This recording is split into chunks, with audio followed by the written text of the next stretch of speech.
ৰাষ্ট্ৰীয় শৈক্ষিক অনুসন্ধান আৰু প্ৰশিক্ষণ পৰিষদৰ দ্বাৰা প্ৰস্তুত অনুষ্ঠান দ্বিধাবোধৰ আন্ধাৰ। ঋতিকাই সমাজ কল্যাণ বিভাগত ডেপুটি মেনেজাৰ হিচাপে কাম কৰিছিল। সমাজ কল্যাণ বিভাগৰ লগত জড়িত আৰু সহজ সৰল আচৰণৰ বাবে তেওঁ যথেষ্ট সন্মান আৰু খ্যাতি আছিল। মোহন, গাড়ী ওলোৱা, বজাৰলৈ যাব লাগিব। G madam. গোটেই বাটটোত ঋতিশা নিমাত হৈ আছিল।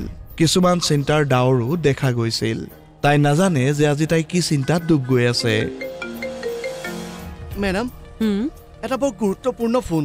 যদি আপুনি কয় তেন্তে মই গাড়ীখন ছাইডত ৰাখি অলপ কথা পাতি ল'ব পাৰোঁনে? কৰি লোৱা। ক্ষমা কৰিব, থানাৰ পৰা ফোন আহিছিল। নহ'লে মই বাটত গাড়ীখন ৰখাই নিদিলোঁ হয়। পুলিচৰ ফোন? কি হৈছে? কিবা চিন্তাৰ কথা আছে নেকি? নহয় মেডাম, কিন্তু সময়ত গুৰুত্ব নিদিয়া হ'লে হয়তো সেয়া হ'লহেঁতেন। কিয়? কি হ'ল? মেডাম, আপুনিতো জানেই যে ৰাখীক মই SSCৰ প্ৰশিক্ষণ দিয়াই আছোঁ। হয়তো তাতে তাই কাৰোবাক তাৰ ফোন নম্বৰ দিছিল। নহ'লে বা কেনেকৈনো জানো, এইকেইদিন তাইৰ ফোনত নিৰন্তৰ ব্লেংক কল আহি আছে। তাৰপিছত তুমি কি কৰিলা? তুমি জানিলা নেকি কোনে কল কৰিছিল? গম পোৱা নাছিল, আৰু এই সন্দৰ্ভত ৰাখীও একো ক'ব পৰা নাই। আচ্ছা, তেতিয়া তুমি কি কৰিলা? মই নাম্বাৰটো ব্লক কৰিছিলোঁ, কিন্তু তাৰ পাছত আন নাম্বাৰৰ পৰা কল আহিবলৈ আৰম্ভ কৰিছিল। তাৰপিছত কি হ'ল?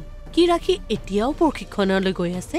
হয় মেডাম, তাই গৈ আছে। তাই পঢ়ানো কিয় ৰখাওঁ? আৰু এনে কৰিলে সেই ভুৱা কল কৰা মানুহবোৰক শক্তিশালীহে কৰা হ'ব। ঠিক কৈছা তুমি। যিবোৰ নম্বৰৰ পৰা কল আহি আছিল আৰু মই সেইবোৰৰ সকলো বিৱৰণ দি ওচৰৰ আৰক্ষী চকীলৈ গৈ প্ৰতিবেদন দাখিল কৰি আহিছোঁ। আৰক্ষীয়ে আশ্বাস দিছিল যে তেওঁলোকে পুংখানুপুংখ তদন্ত কৰিব আৰু শীঘ্ৰেই অপৰাধীক শাস্তি দিব। তোমাৰ পুলিচ ষ্টেচন যাবলৈ ভয় নালাগিল নে? মই ক'ব বিচাৰিছিলোঁ সংকোচ নালাগিল নে? ভয় সংকোচ? কাক? পুলিচৰ পৰা? নহয় মেডাম, এওঁলোকতো আমাৰ সুৰক্ষা আৰু সেৱাৰ বাবে আছে। আমাৰ সংকোচে বেয়া কাম কৰাবোৰক লাইচেঞ্চ দিয়ে যে তেওঁলোকে আমাক আৰু অশান্তি দিয়ক। ঋতিশাৰ প্ৰশ্নবোৰ শেষ হৈছিল। মোহন, গাড়ীখন চিভিল লাইন্সৰ ফালে লোৱা। চিভিল লাইন্স কিয় মেডাম?